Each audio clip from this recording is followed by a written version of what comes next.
Hey, it's Mark here at Cedar Falls Farm. What do you do on a Friday night?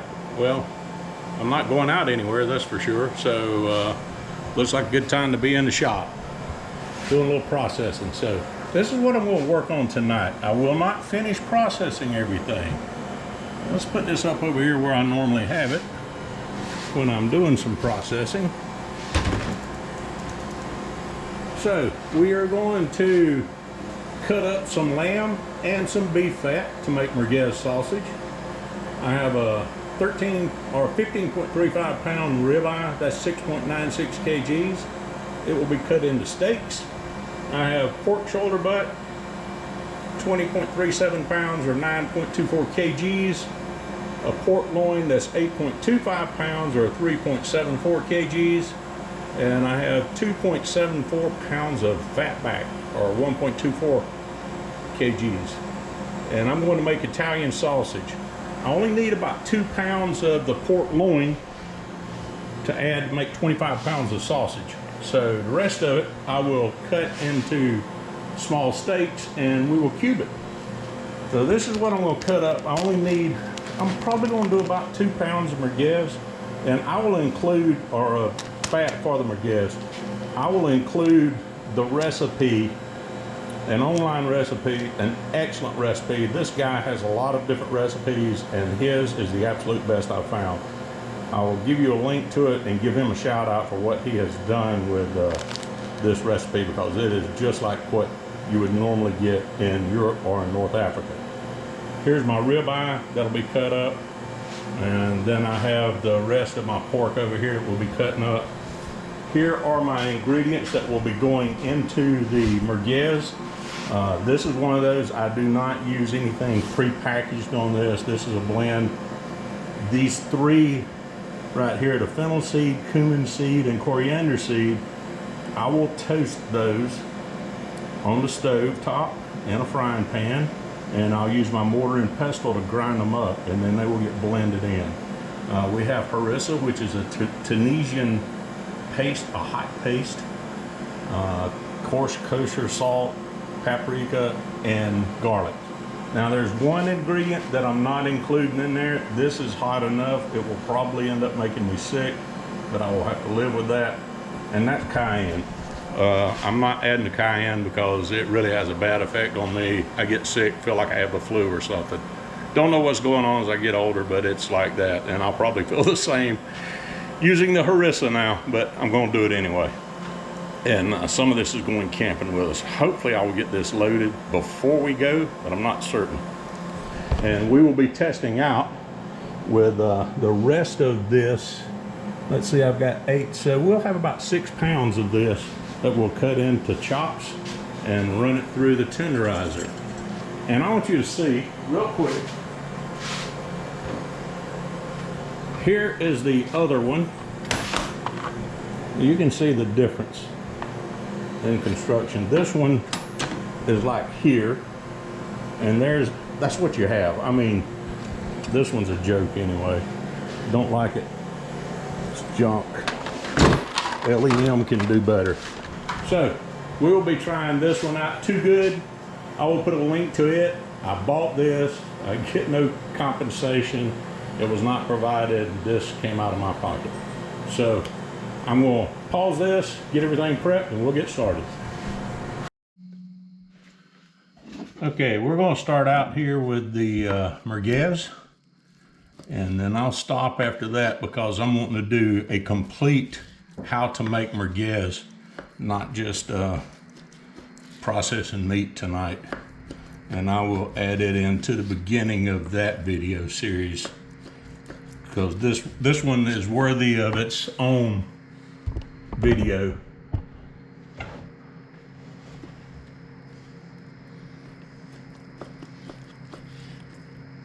If you can get lamb shoulder, it's always better because of the tight muscles in it and the fat. I couldn't get that. I had a couple of lamb roast already that I had to throw away because of freezer incidents. One while we were camping, and actually the second while we were camping, but unfortunately that was a hurricane that came through. But the first one, the door was ajar, and I lost every bit of the meat I had in the freezer. And then I lost almost all the meat I had in the freezer the second time due to power off during hurricane. Neighbors did help me and saved a lot. So I'm going to cut this up smaller than I normally would. And the reason for that, I'm going to add the seasonings in before we even do the first grind. And what that allows to happen is we get a good blend of the seasonings on the meat, and we will let that kind of cure with it overnight under refrigeration, and then we will do 2 grinds on it and stuff it into casings. But the smaller allows more exposed surface, better penetration to get our meat seasoned.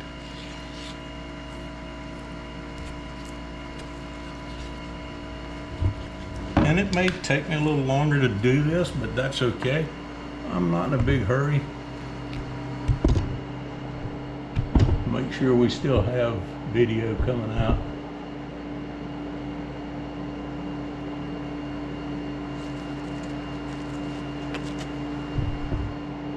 Okay.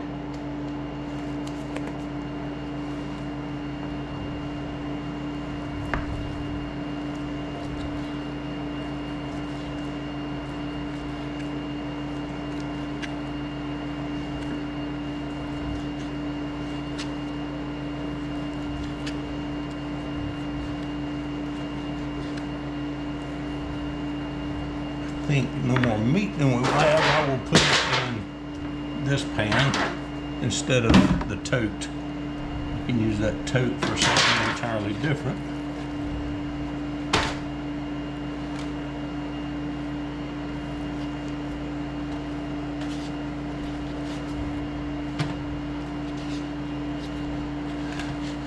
That looks good, looks good.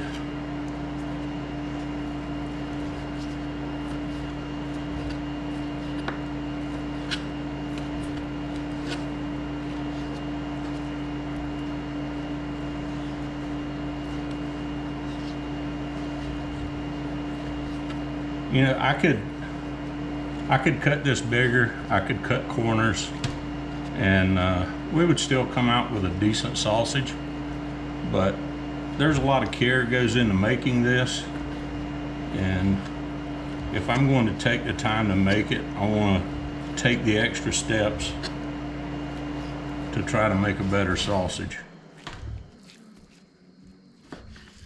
And what we will do, as I said, I will refrigerate this and let the flavors blend in overnight in the seasoning. And then tomorrow I will run it through first grind. But before I run it through first grind, I'll probably put it in the freezer for about an hour to firm it up good. Tomorrow I will grind the Merguez sausage and stuff it, and I will make Italian sausage, but I'm not going to stuff Italian sausage this time. I'm only going to put it in probably 1 pound packages. We like to use Italian sausage and spaghetti sauce. I'll do that a lot of times, and some ground beef or ground deer, which I do have ground deer now.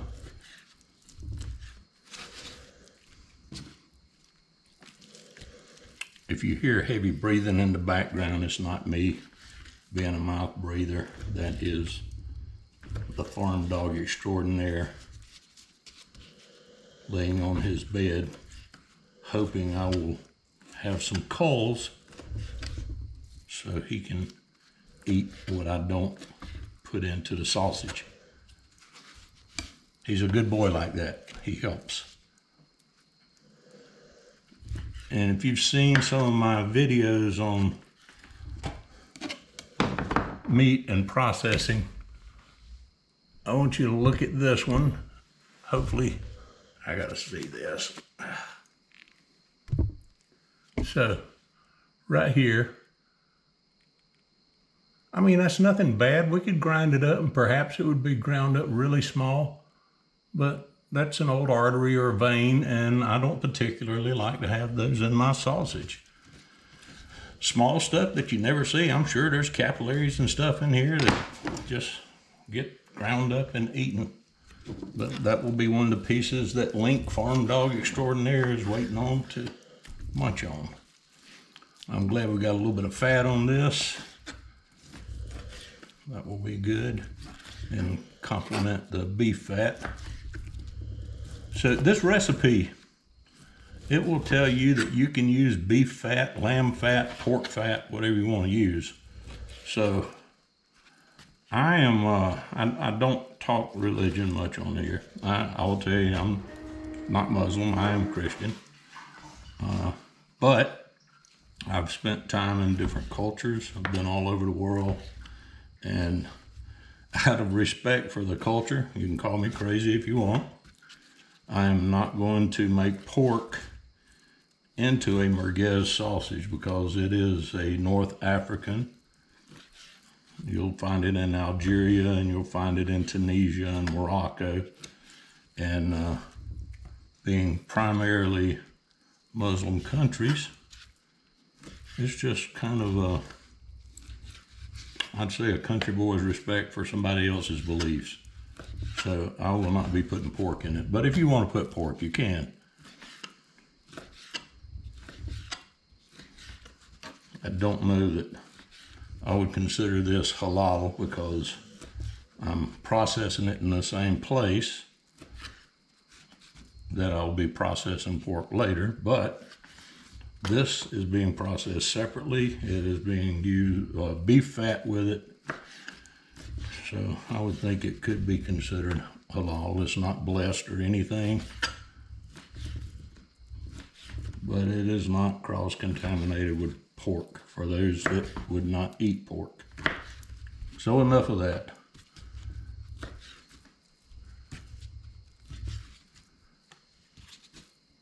This is really good looking meat. Glad to be making this. I learned about Merguez sausage when I lived in France. It was very popular in the Clermont-Ferrand area where I lived and a lot of other areas in France. I love the flavor. I used to eat in a Tunisian restaurant a lot when I first moved over there in 2001. When I would visit on business with Michelin, I would visit this restaurant I ate at. It was called the Bouffe de Tunis. Bouffe is like to eat quickly, buffet. I know it sounds like our word buffet, but I ate a lot in there, got to know the family that ran the place, and always had merguez with my couscous, but I like the couscous royale, and had chicken and lamb burger and some Merguez sausage. There's no pork.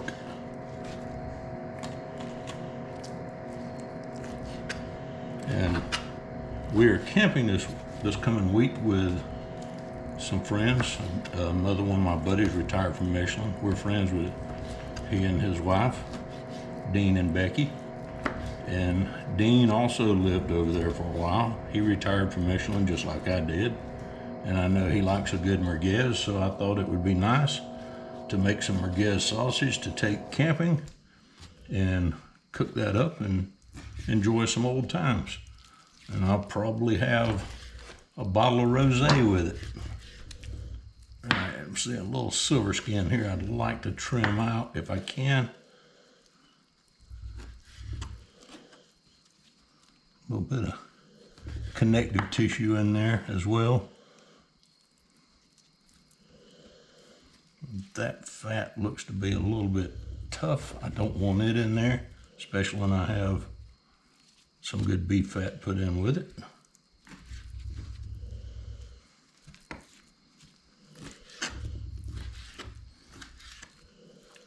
I do believe this meat is going to grind very well, especially since I've recently honed my cutter and the large and smaller die plates. See what we can get out of here.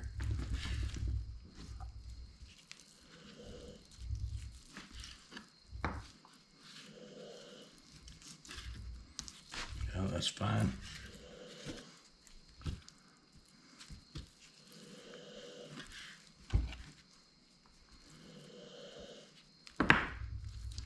I think this will be for pup.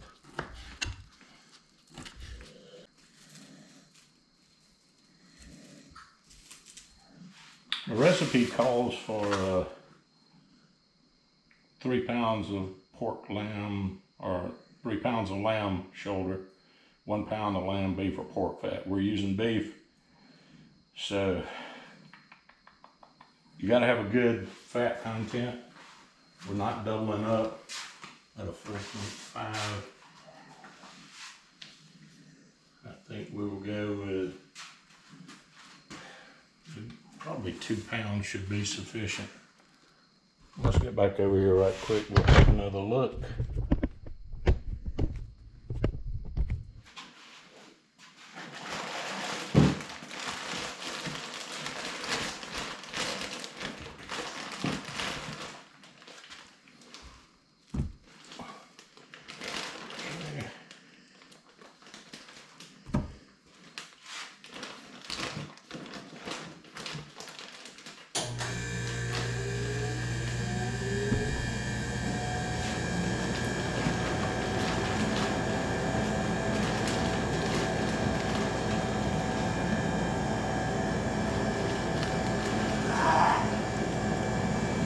Pup, you okay, buddy?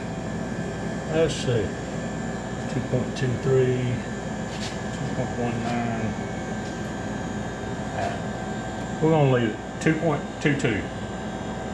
A little more than I wanted, but fat makes sausage. I don't care what people say. If you ever have somebody tell you that's too much fat in the sausage, you gotta have fat for the moisture. And plus it just helps that flavor really pop. So we're going to use a good bit of fat in here. That's heavy fat. Some of it will get trimmed out. But we will put that up here. Put it on top initially. Maybe. Maybe not. Or blend it in. I don't care. It's all right.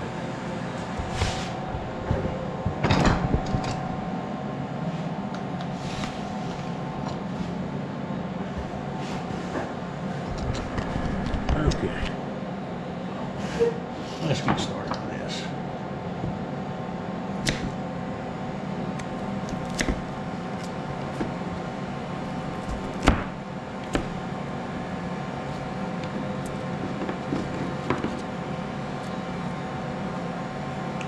This is a real good fat. This is what went into my ground deer as well.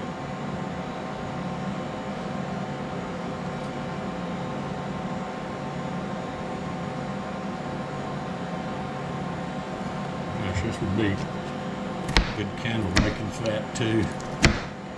Soot fat.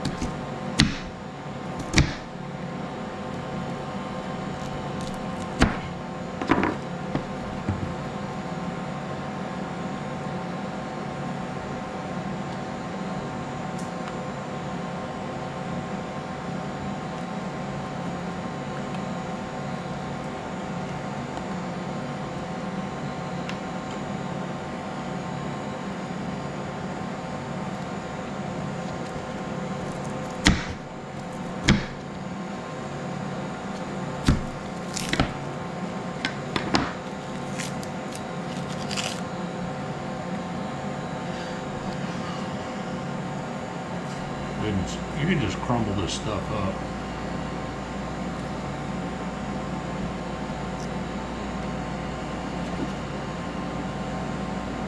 It's almost like wax.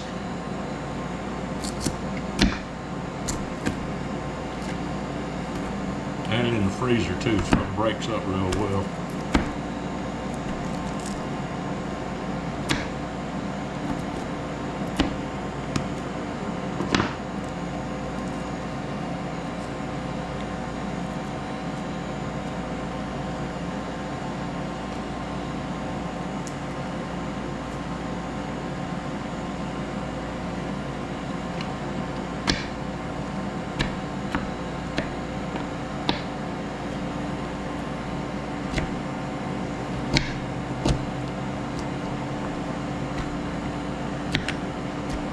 I have to tell you, last time I made this, I actually used a KitchenAid grinding attachment, and I wouldn't recommend that because it was the plastic one, and you lose your cold very quickly on it. If you had a metal one, you could process a small amount, 4 or 5 pounds easily, but you get into processing any large amounts and you start breaking down your sausage, and I struggled with it. It ended up being good, but it was still a struggle, and that was my early days of sausage making, and I learned some valuable lessons about what to do and what not to do. So all was not lost. We ended up with good sausage. I learned a lot about maintaining cool temperatures and know what to look for when you're making sausage.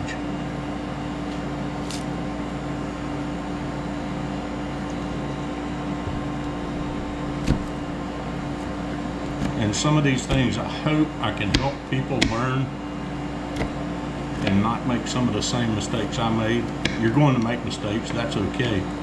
But you know, you don't have to reinvent the wheel for everything you do. People have been making sausage a long time. And if you can learn from what they're doing and what they've done, and thank goodness for YouTube being able to find and being able to share things like this.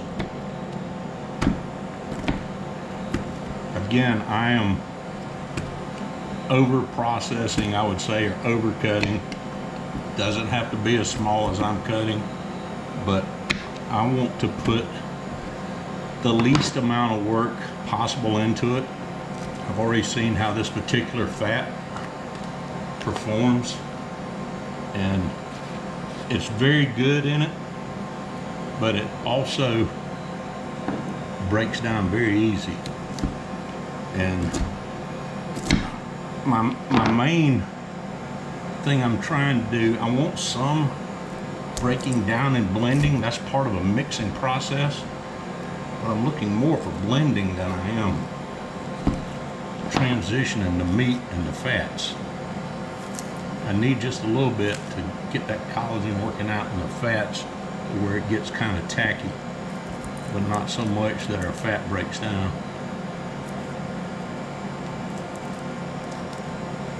You can see I'm pulling out these membranes from it in layers.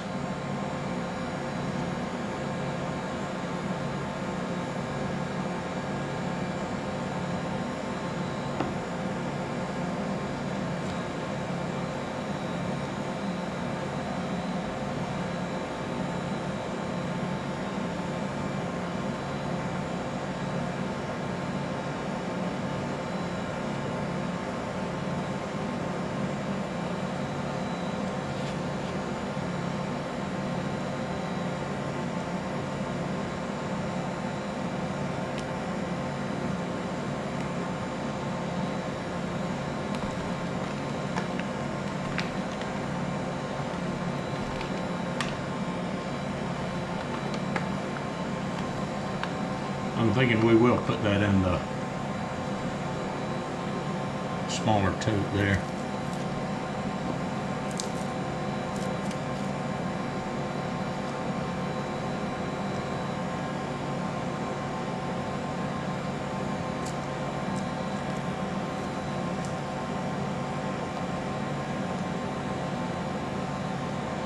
Because I definitely want to be able to mix this. Just got hit in the eye by chunk of fat came around the glasses.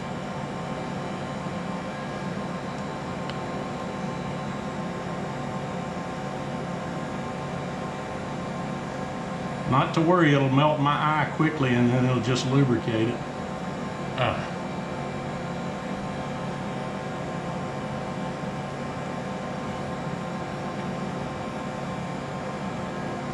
Oh yeah.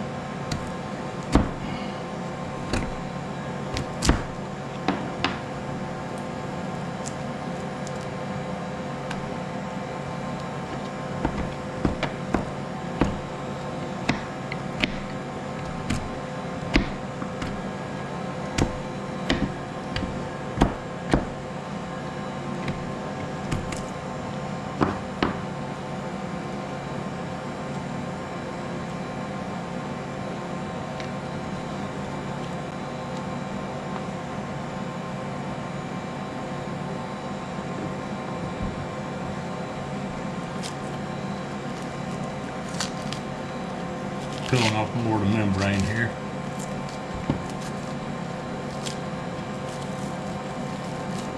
Like that as it dries out a little bit, that stuff just peels right off. And I don't have to worry about it going into our sausage.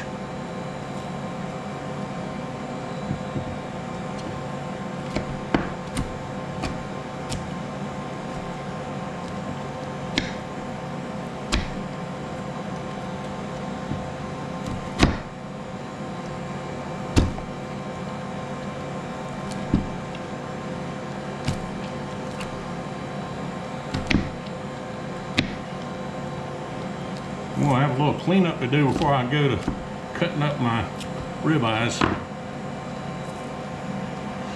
And by the way, I have made this before and trimmed fat from my ribeyes to put into it. So you don't have specifically to buy fat if you're, a hobbyist and you like to buy big cuts of meat or whole pieces of meat and process it yourself, cut it up into things that are more useful around the home. You can always trim off some of that excess fat, which the ribeye fat was really good in it before.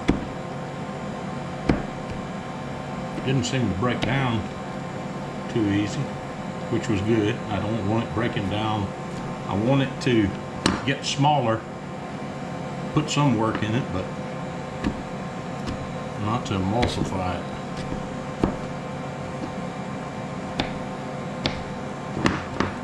This is going to give us a good mixture though.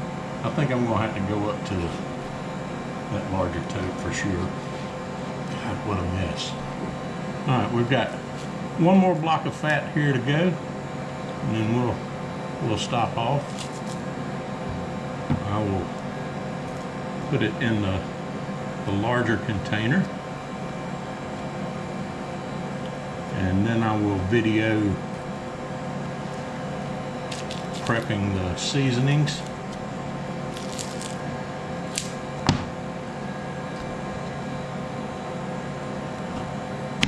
Trimming off the bloody fat. And for anybody that could be watching in British territories, I was speaking of bloody as in blood from the beast and not cursing.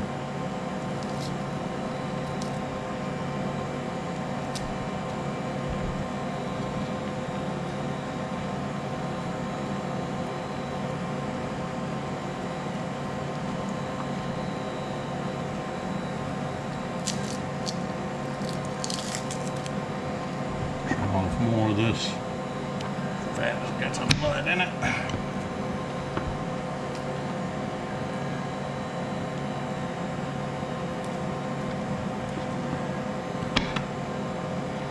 Okay.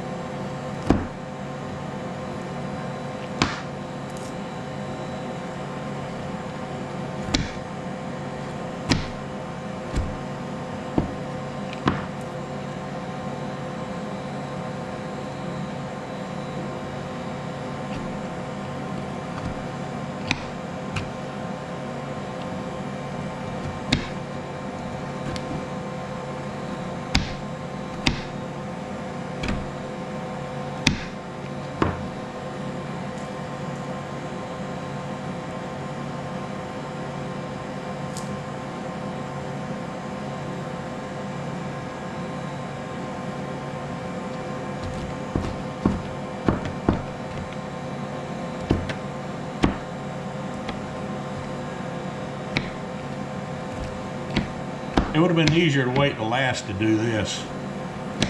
Then I wouldn't have had to clean up my mess to finish processing. And I do have another cutting board in here. I could get them both dirty. I have even more to clean up.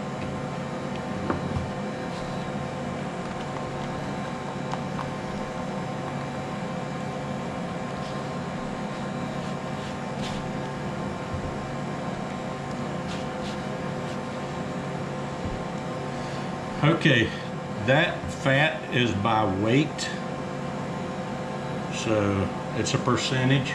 It looks like a ton more fat than meat, but it is not. Once it gets run through the grinder, it will miraculously change. And I need to clean this up right quick, so I will stop here.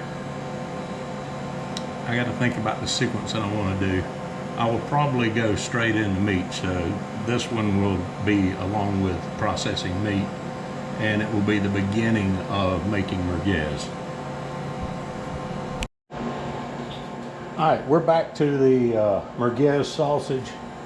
What I'm using is not exactly by the recipe because I have made a little more than what the recipe calls for. So if you're doing this, I would suggest follow the recipe as stated, unless you are making larger quantities, and then adjust accordingly. But I am doing my coriander seed, about a tablespoon. It calls for 2 teaspoons for the normal recipe. Instead, I have plussed mine up a bit. So we will go up with our seasoning. So now cumin seed. Do a teaspoon of that.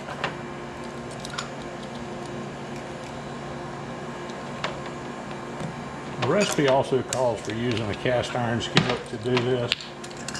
Probably be better, but this is what I have in my workshop, so this is what I'm using. And now this is fennel seed.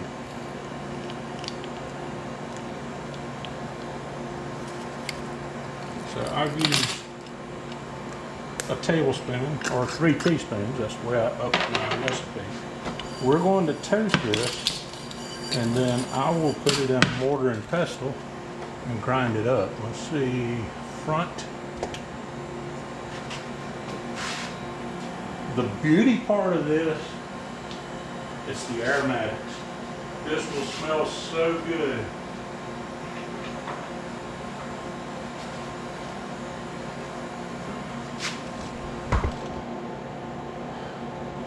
You know, maybe you could use just the spices.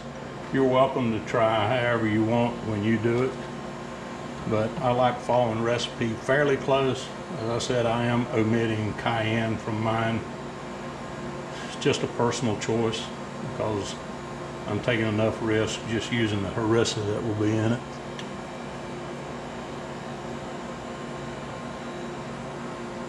Oh, I can start to smell this already.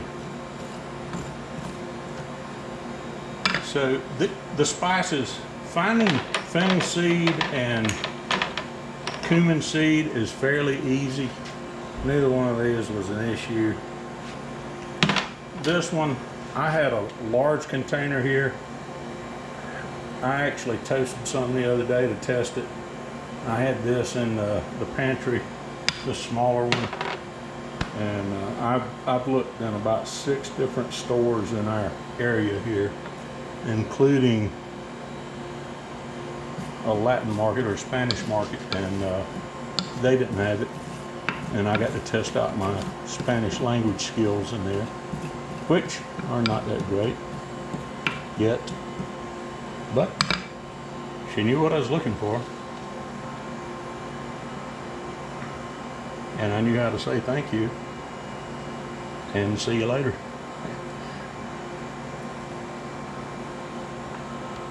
So we'll toast these about 2 minutes. Really get those smells coming out. Wow. I wish this would come through the video here because this is fantastic.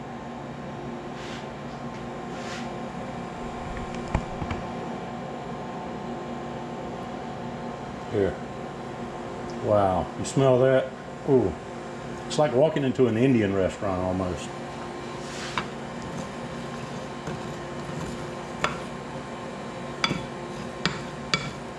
Once all the spices and seasonings are blended though, it really changes the flavor.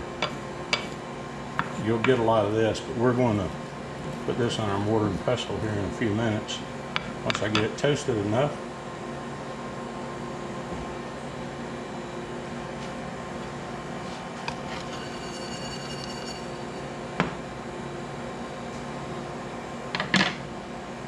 Oh, yes, I smell it.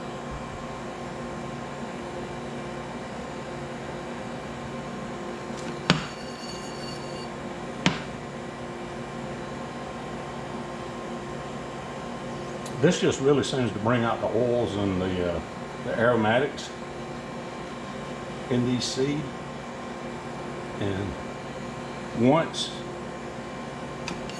they're toasted and ground up, it gives it kind of a citrusy flavor to it.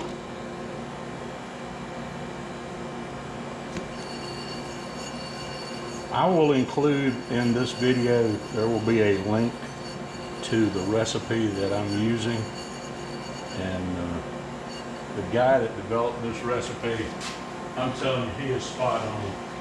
This recipe is from Serious Eats, and this guy's name is Joshua Bussell, B-O-U-S-E-L, and it was updated in 2020. It might have been updated again since then, but that was about the time I found it, and was very pleased with what he did with the recipe, because man, oh God, it is spot on. That's great. There's a, I didn't need to do that.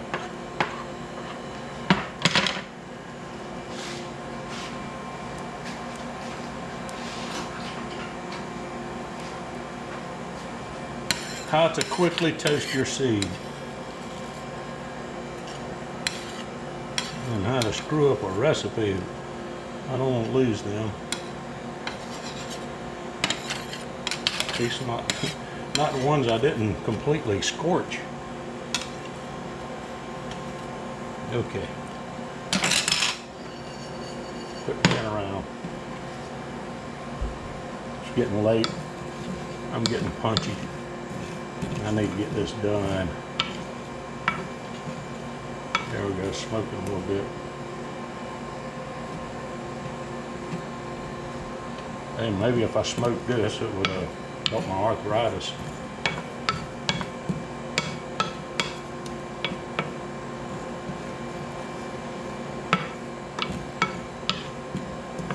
Oh yeah, smelling good. All right. Stop it here because I do not want to destroy this stuff.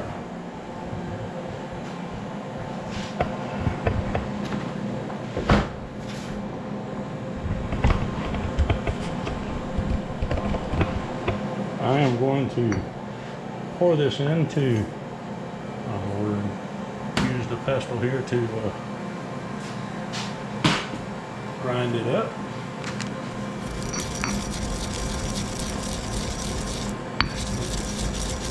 See that powder coming off? Wow.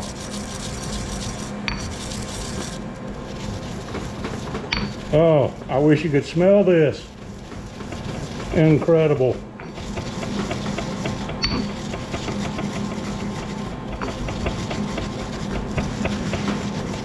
Oh, man.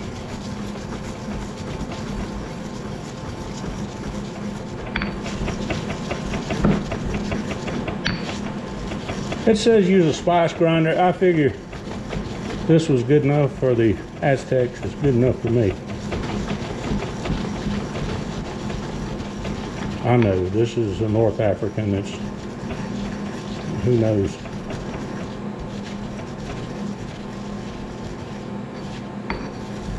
Hey, maybe it was good enough for the Egyptians. It's good enough for me.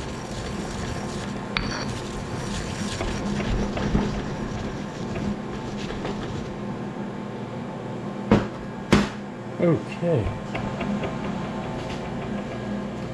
Look at this. Smells perfect. Absolutely perfect. All right. So I've got that done. I'm going to, gosh, pup. So we'll add our spice mixture. I gotta add garlic and I gotta add the harissa to it. So let's come over here. We're going to sprinkle this in. Shake it in good. I'm going to wipe this out as best I can. I want to get all of it. Man, oh, it smells so good.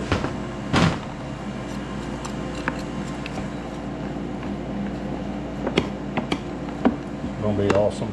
All right, now I need, I think my salt needs to go in, and the garlic and harissa. So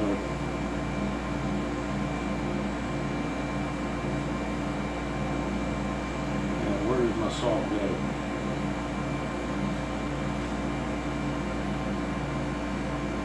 Spice mixture, garlic, and harissa.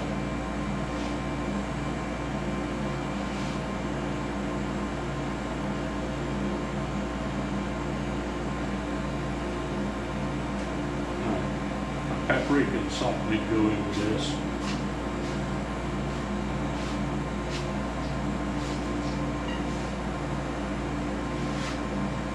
So paprika, it says 2 tablespoons. I'm gonna stick with the 2 tablespoons on paprika. I might do an extra teaspoon. I think that would be close enough.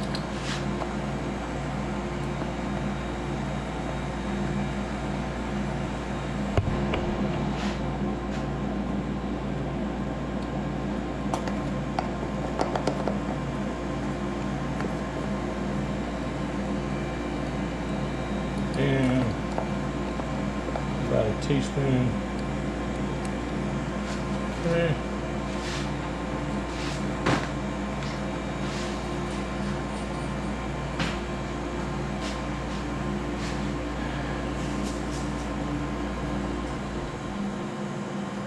Two tablespoons of kosher salt.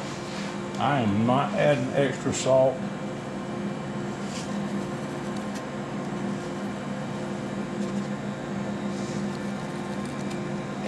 That will be plenty.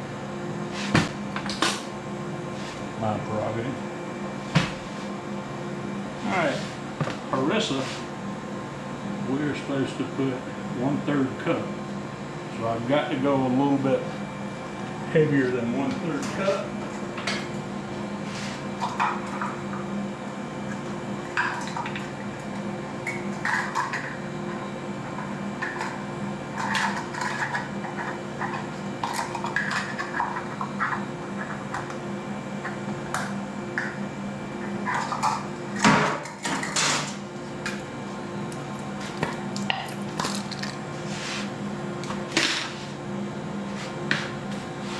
I'm going to let you see this harissa as I get it out of here.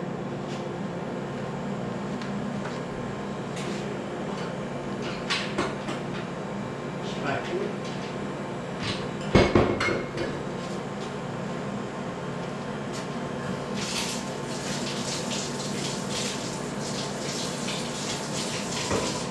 I'm cleaning my spatula. I don't know. It's been hanging in here.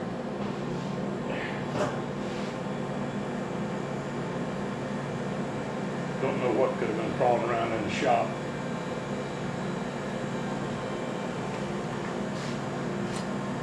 All right. This is a thick paste that is probably going to make me sick when I eat these sausage. So maybe I'll try to wait till later in the week to eat them so I am not sick down there. You can be sick at home. This is clean. I sanitized this before I started.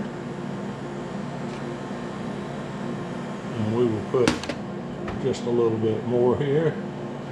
All right. And I have to put a little bit of garlic.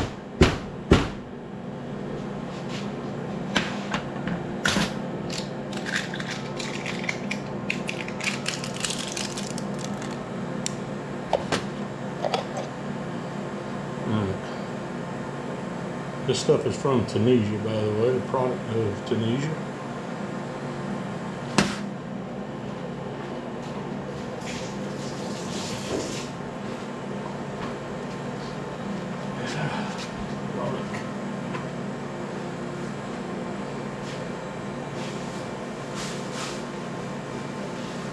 I brought a garlic press out with me.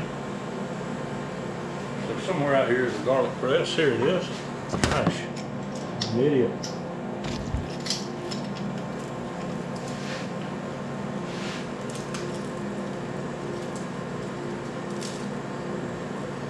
Calls for 2 tablespoons. It says about 6 medium cloves. And when it comes to garlic, I don't measure very well because I really like garlic.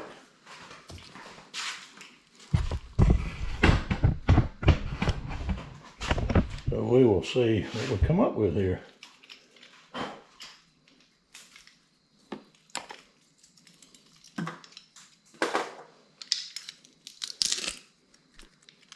Okay.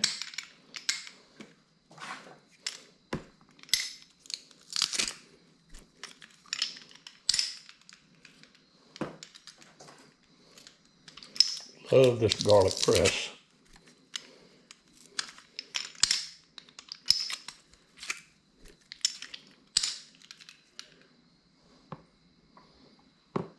I would say that's too much garlic, said no one ever, but my wife would say that's too much garlic. And she's probably not going to eat a lot of this, so that's not too much garlic.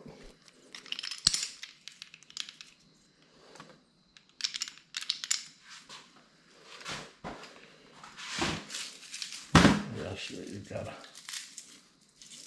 Those are too little mess with. I'll get a few fresh ones here. Throw these in the garbage.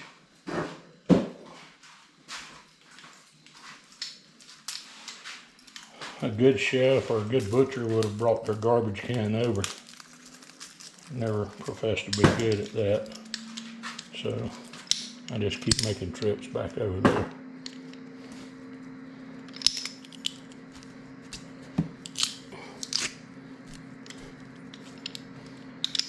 Oh, some fell in. There we go.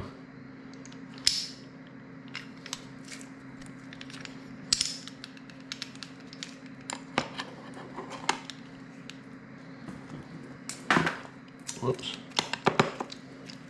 I dropped one on the floor. There's a hole. Don't need to put a hole in there. That wouldn't be good.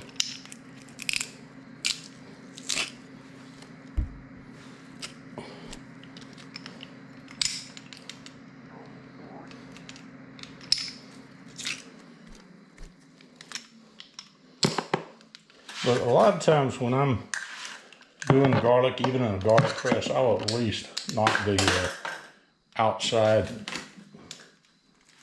stuff off of it. You can just put it on a table and crush it with your palm a little bit and get most of it off. Yeah, I think I'll do a couple more. I want to taste that garlic.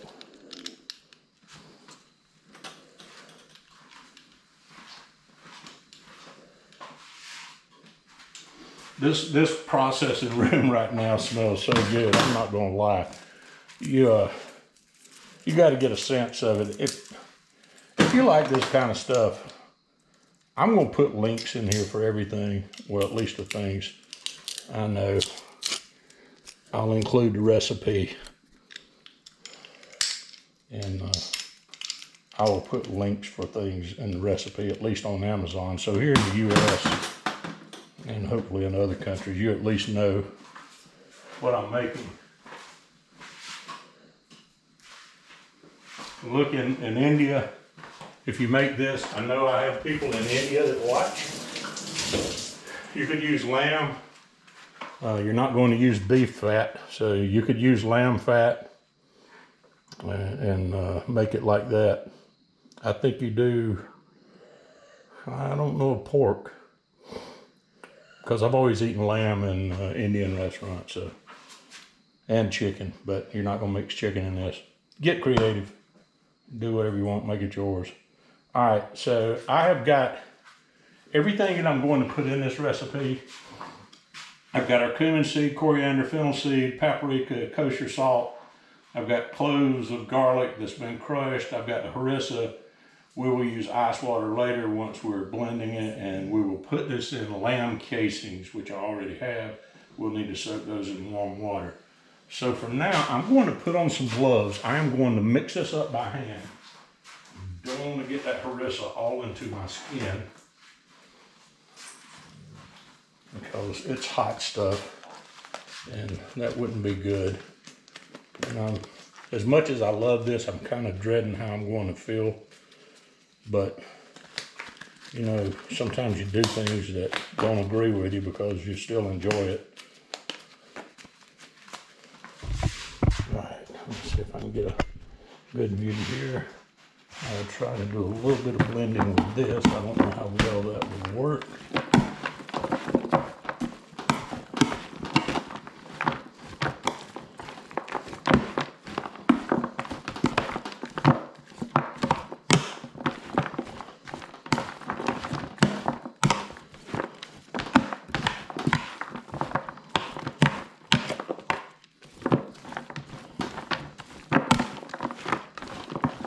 Smells absolutely wonderful.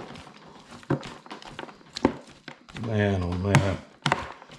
I am so looking forward to grinding this up tomorrow.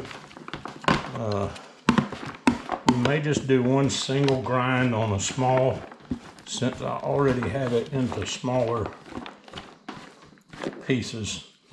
And that way I don't have to worry too much about breaking down the fat too much.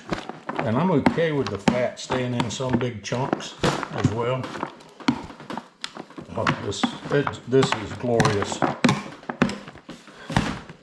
Wow. Smells so good.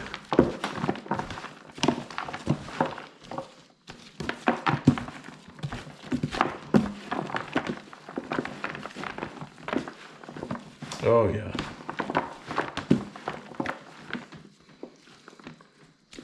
And you will see, I will bring my KitchenAid out here tomorrow, and after we grind it the first time, we'll put it in the KitchenAid, and we will blend it all together with some cold water until it almost emulsifies in it. All right, so there we are. That's where we're going to be tonight. We're done with this. I'm going to cover it up good with our plastic wrap, and I'll put the lid on this, and it will go in the fridge tonight. Not in the freezer, we just want it good and cold. Be down to about 33, 34, and it will go through a first grind. It will go through the mixer, and then we will stuff sausage cases. So that's going to be it for tonight. For you, it will pick right back up.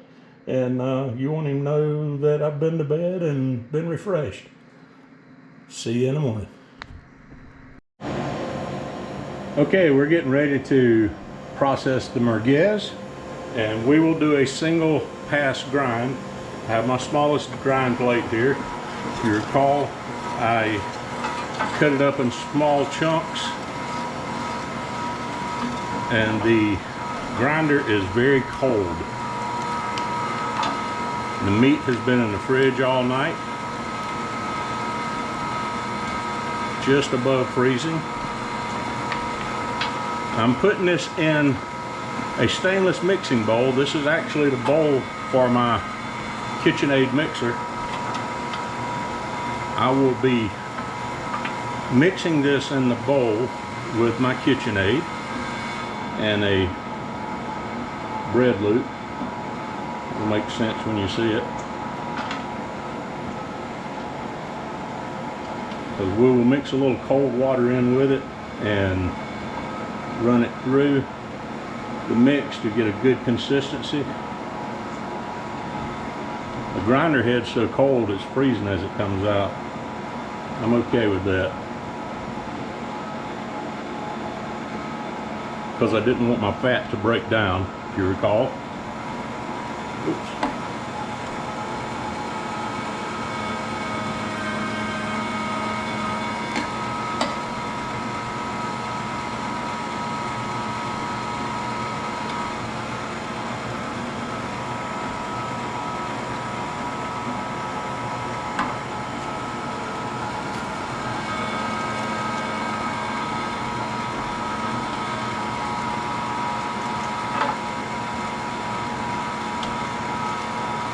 Looking good so far. It smells delicious before it's even cooked.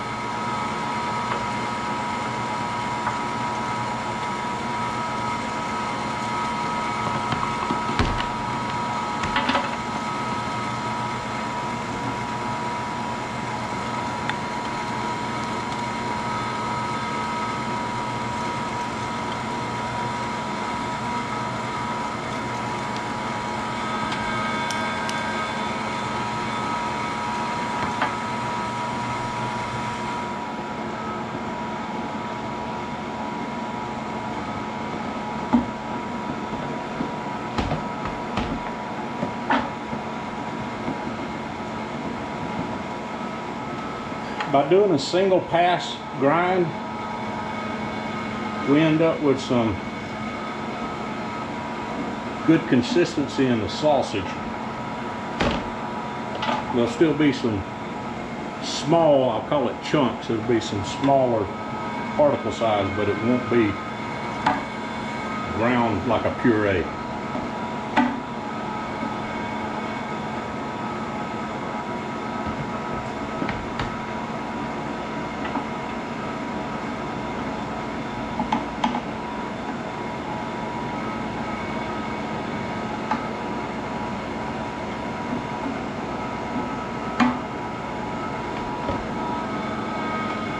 And if everything wasn't so cold right now, I would have this pan underneath with ice in it. But it's really cold, and I'm not making so much that it's going to start heating up to a point that it'll break down.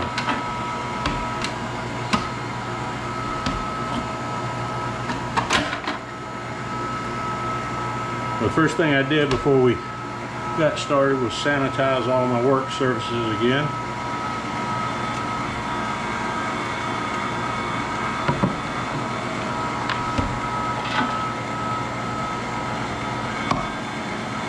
Man, it smells incredible.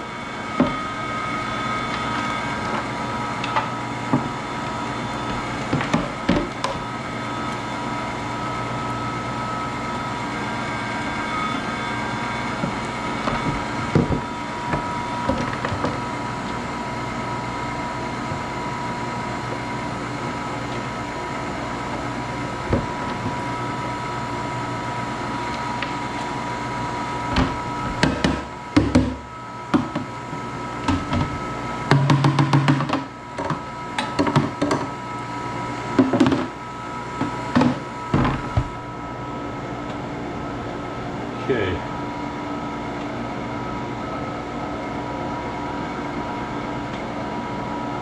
Got our last little bit here.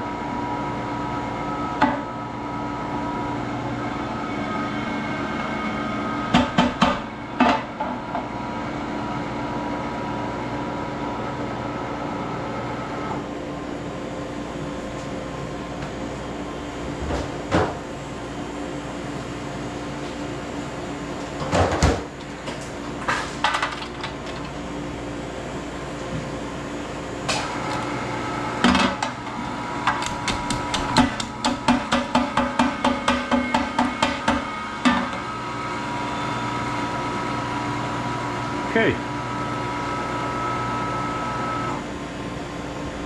that's done.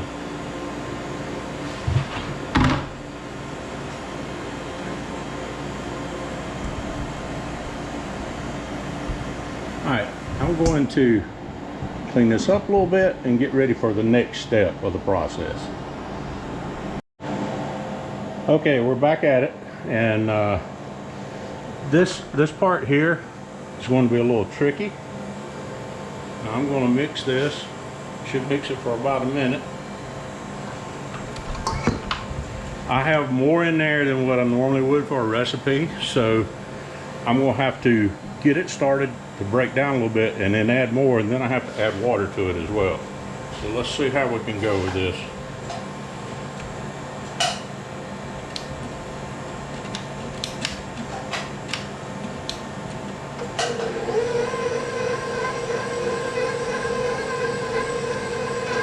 Got it on low here.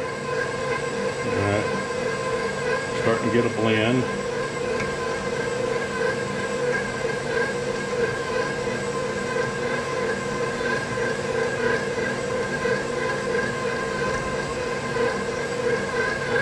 Kind of like making a cake. It will pull the sausage away from the sides as it starts to break down a little bit. If I can get this in here. Sorry to block the view, but alright.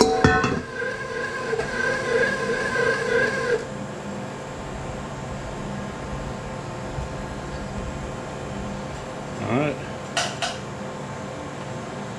I'm trying to use a foot pedal to control this.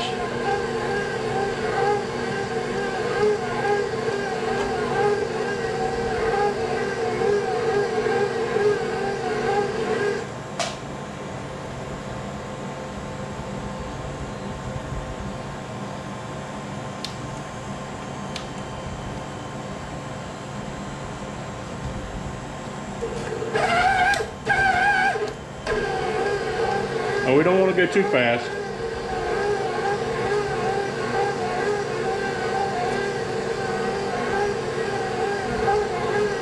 I hope you can see the consistency of the sausage is starting to change here, and that's what I'm looking for. But I want to make sure, since I've got this thing so full, that I get it blended pretty good.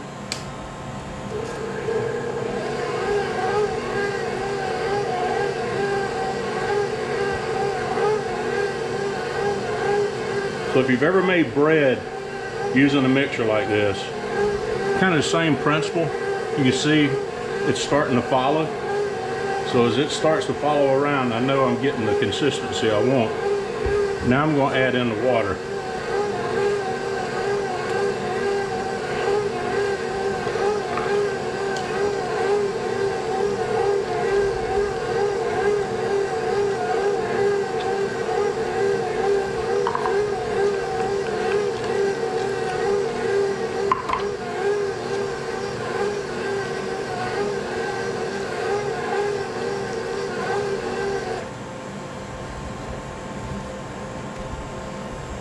Just kind of pulling away from the sides, especially the bottom here.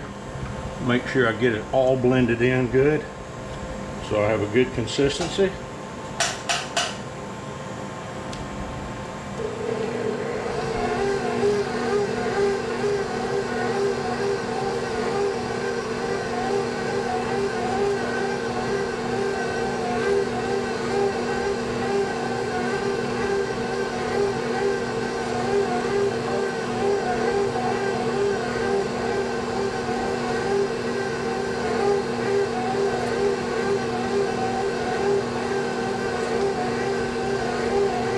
There we go, starting to blend in the rest of that.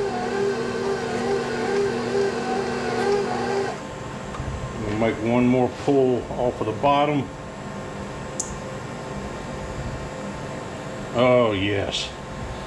Starting to get that breakdown now to where it's sticking to my gloves. I know we're good. Ah, it smells so good.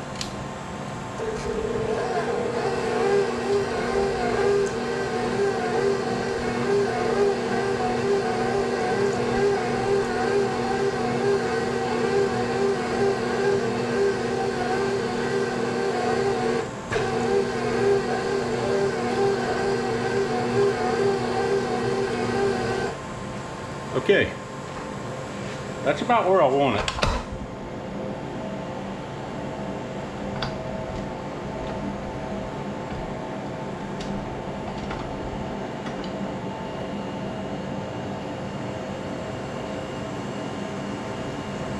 I'll pull this out in a second.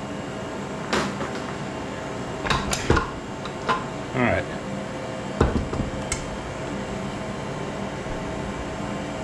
See if I can get my screen activated where I will be able to see it.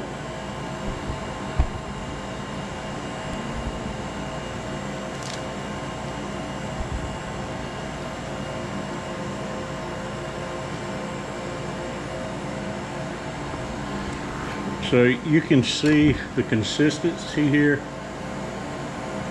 It's sticking to my hand. That's what I want. Now the only downside to this, I'm going to stuff it into casings in a little bit, and it is going to be difficult to get it into those casings. But I will be using my meat 15-pound stuffer. I'll be able to put every bit of this in that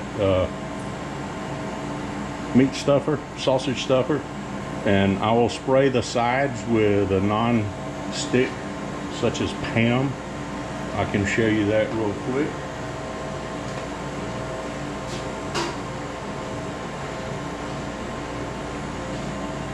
If I spray the sides and spray the bottom of the plunger on it, that will keep this from sticking as bad, and it should go into my casings a lot better. So I'm going to take this out and we'll dump it into the larger bowl here to give me a little bit of workspace. So that came out good. We've got a nice consistency of our sausage. I can see every once in a while a little piece of fat in there. This try to get this down, man. I'm making my little tripod all nasty. But you can see the white specks and you see some red specks in there. That's what I like to see. I like that. That'll give some good texture to our sausage. So I'm going to stop here for a few seconds for you. I'm going to clean up. I'm going to put this in the freezer to let it cool down a little bit more, and then we will go into the stuffing. And in the meantime, I have to put my casings, my sheep casings, into some warm water to make them more pliable.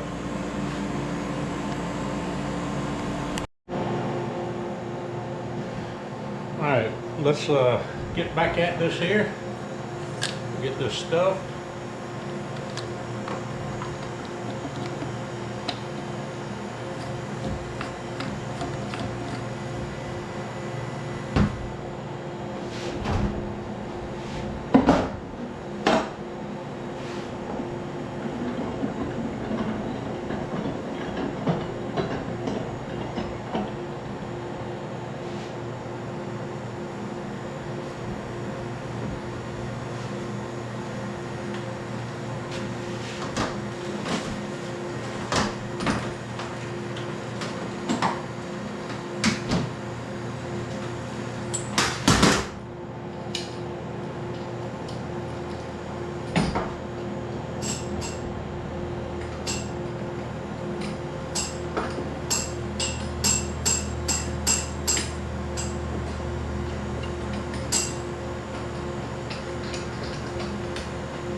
Get this thing anchored good so it will hopefully not get away from us.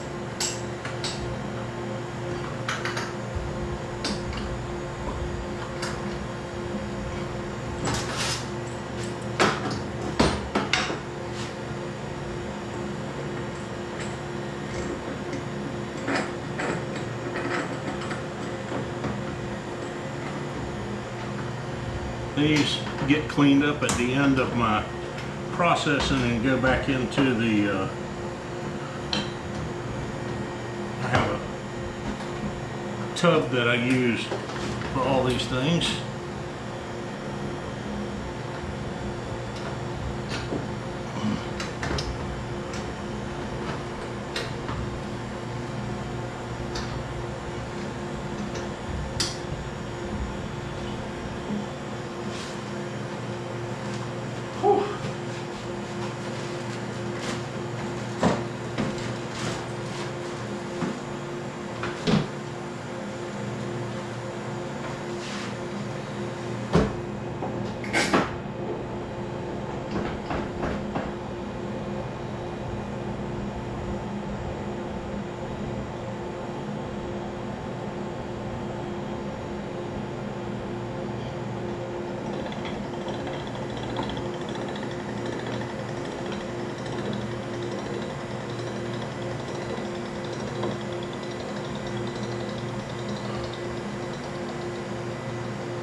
Okay.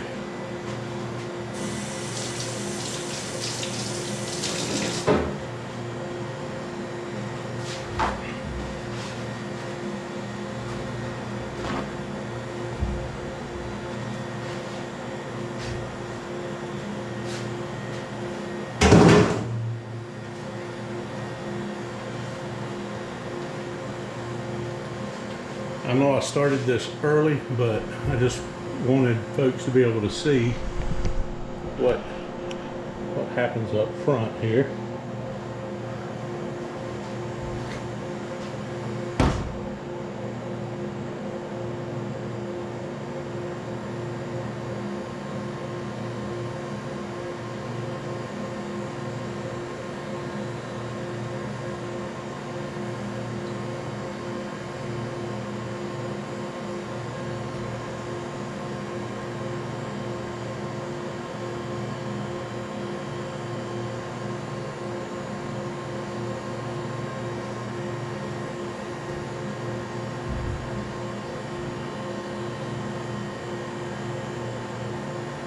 For me, this is the hard part.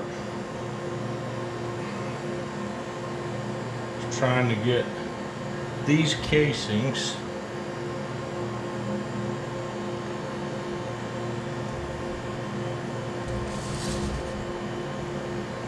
onto this. It's very difficult. And I like to spray a little bit. I spray some on my table here because as much as I can, I will try to run this out on the table.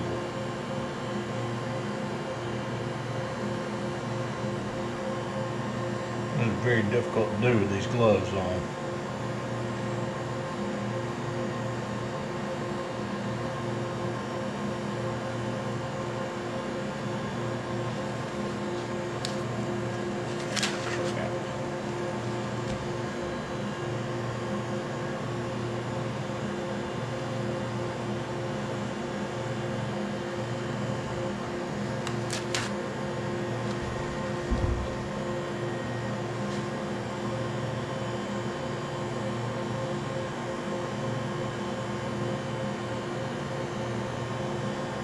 I'm not going to edit this out because I want people to see how difficult this can be getting it started.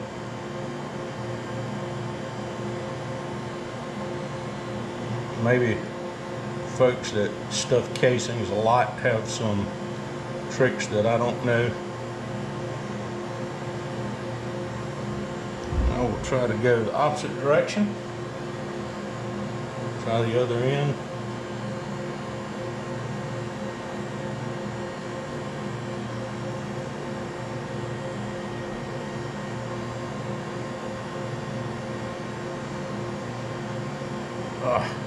Finally. Okay.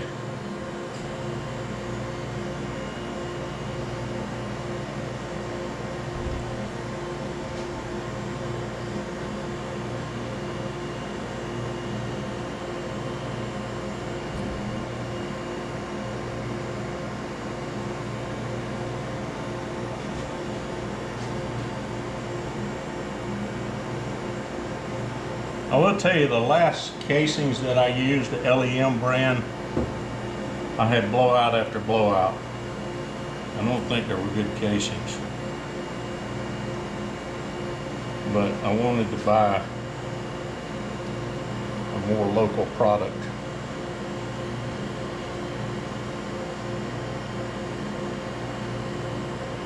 There we go.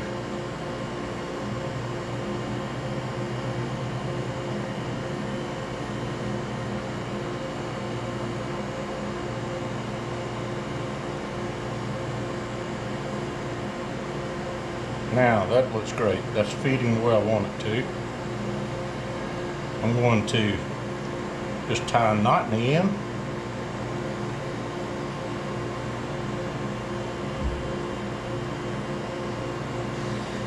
And just in case I need it,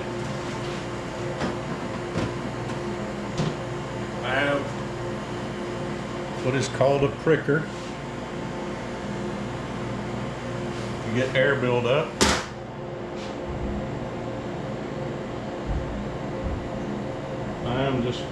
My hands are clean. I washed them before I put gloves on, so I'm going to operate this without gloves.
I'm going to do about 6-inch twist on these.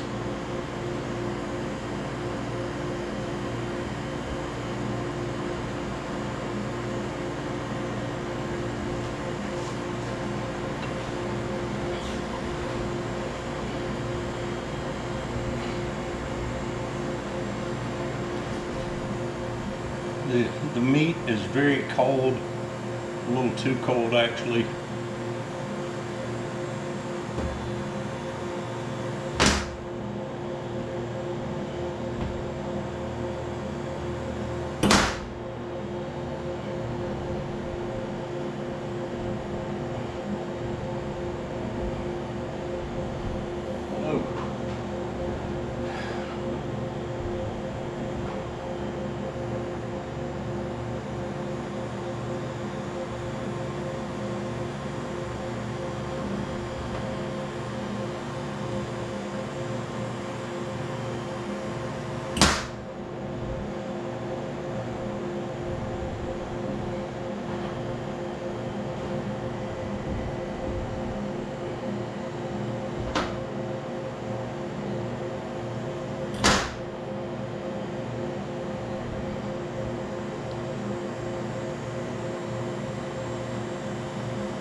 I would suggest the first time you make these, you might want to take a little bit and make a patty, fry it out, taste it,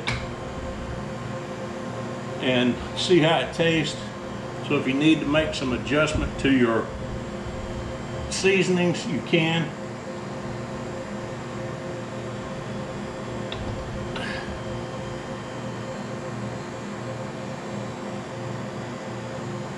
You know, we had a little blowout there. It's not what I was hoping for.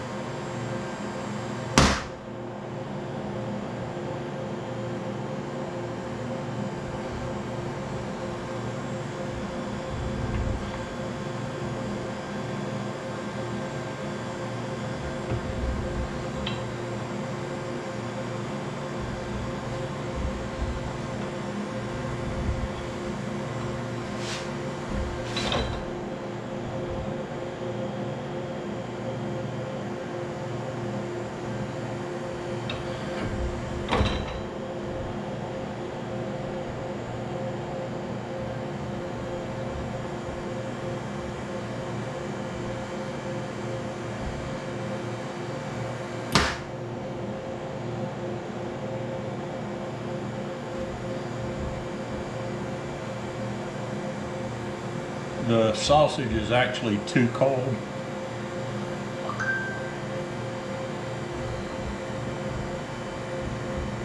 I put it in the freezer because I was having problems with my camera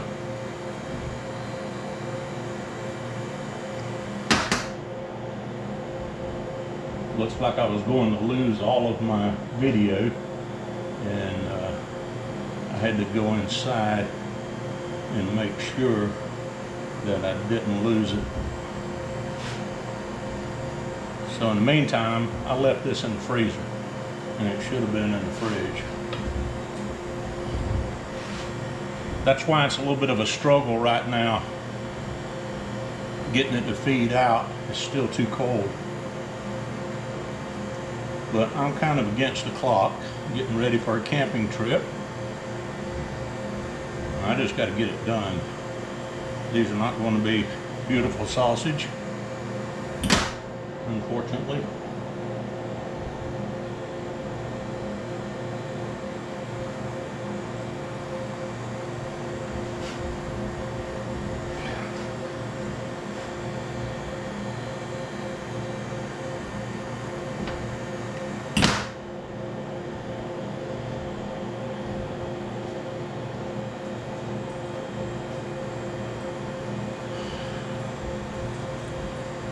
I left my pup inside, and my wife has let him back out. I didn't want him coming in here.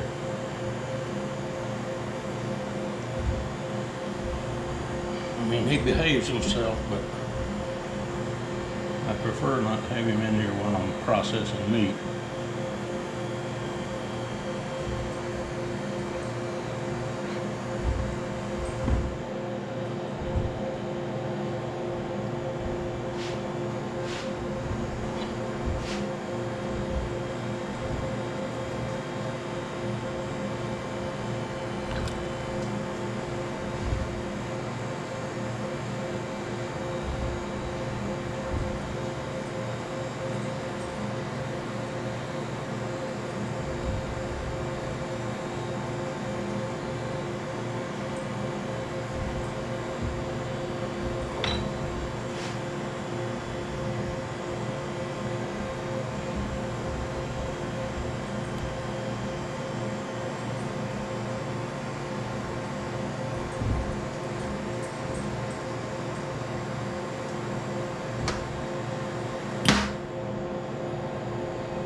This is terrible.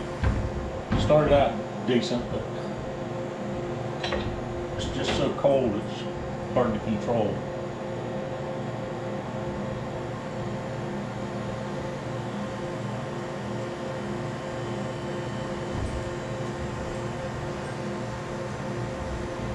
At least it won't be too tight, and I'll be able to twist the sausage up.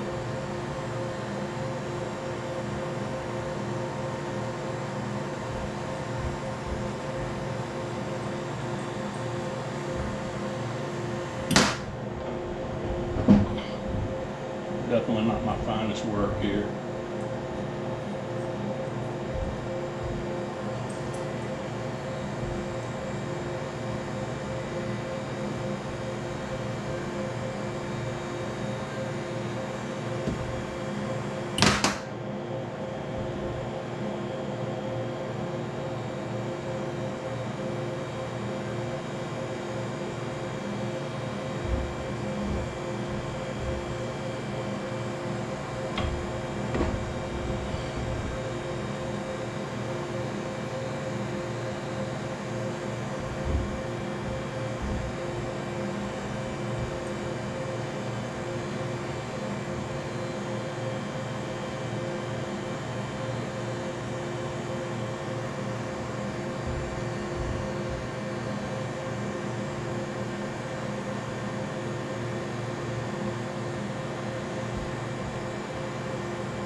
Okay, What I'm doing is backing off, stopping that forward momentum.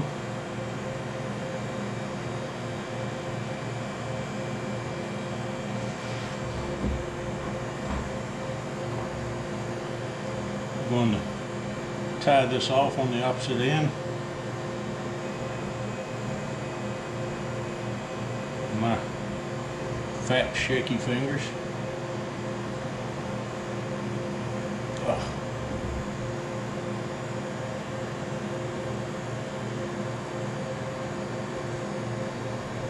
Okay.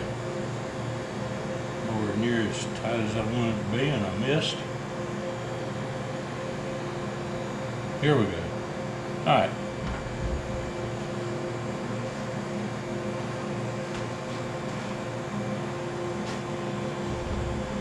I want you to get an idea of what I'm trying to accomplish. And with the sausage, I'll do about a 6-inch sausage. I'm twisting toward me, and I will twist away from me on the next one.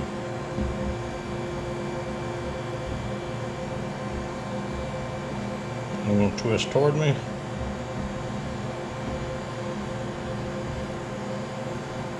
And I'll twist away from me.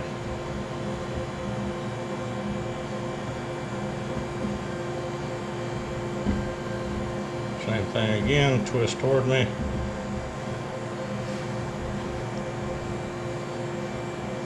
And twist away from me.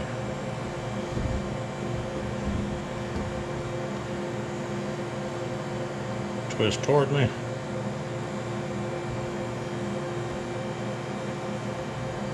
And twist away from me.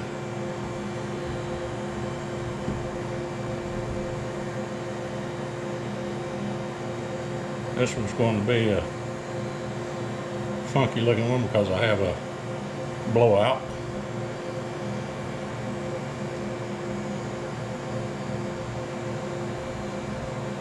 And twist toward me again.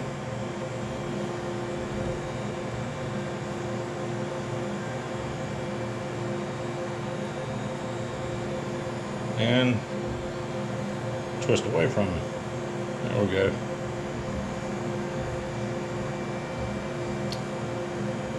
Twist back toward me. And twist away from me.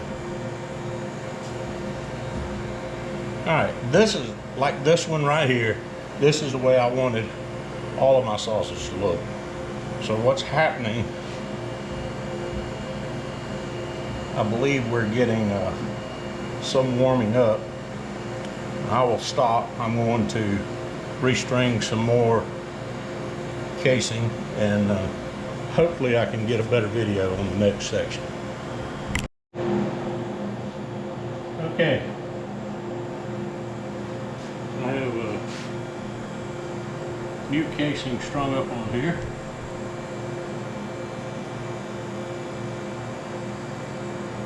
This is going to work out.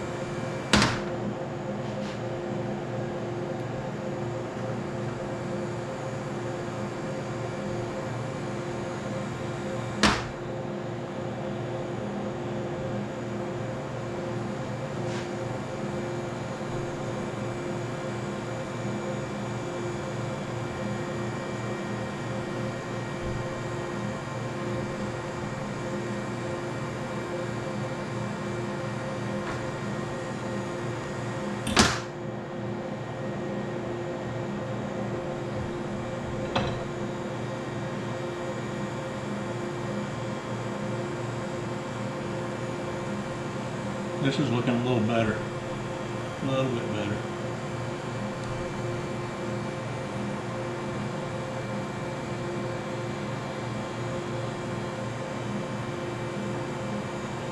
You want to have it stuffed in there good, sort of tight, but not so tight that you'll pop the casing when you do your twist. And I should be able to get a good twist out of this. Back off a little bit for a second. Starting to sweat. Afternoon sun is hitting the shop.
This is better if you have two people working on it.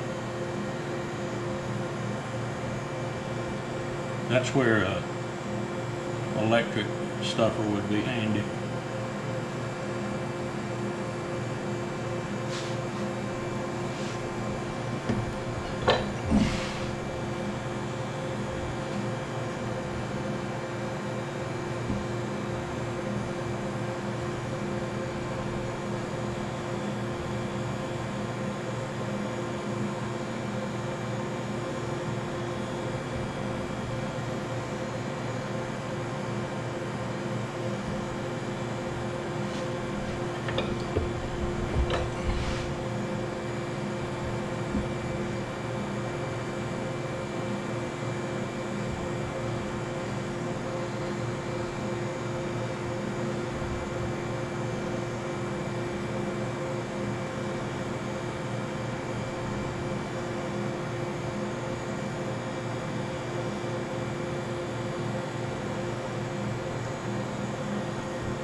Okay, I'm gonna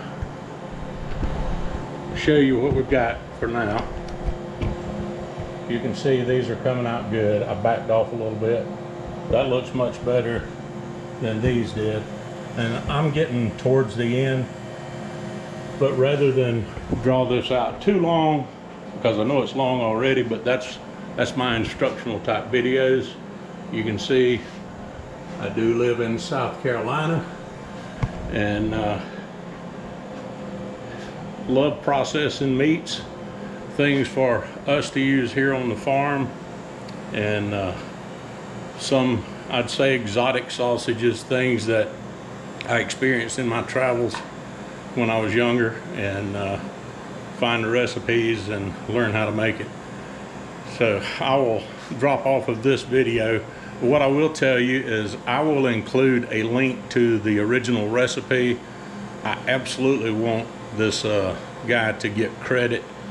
He has developed an awesome recipe. I love it, and I'm hoping my buddy that retired from Michelin like I did, he will enjoy it too and get that taste of Europe and North Africa. And it's a real pleasure learning to make these kind of sausages and processed meats. So this was an educational video. I hope you've gotten something out of it. If you have, or if you have any questions, please don't hesitate. Drop a comment. I answer every comment. I might miss one on occasion, but I try not to. I try to personally answer every comment. I don't have an editor. I don't have somebody that responds on my behalf. Everything is me. So if you send a question or a statement and I respond, it is me. And I hope that if you're just dropping by the first time, you will do us a favor and subscribe and like the videos. It helps us grow our channel. I am not compensated yet, although I am a partner with YouTube. I've reached that level, but I am not at the compensation level. So anything you could do to help us get there and share our videos, I would certainly appreciate it. So for now, that's it from Cedar Falls Farm. Thanks.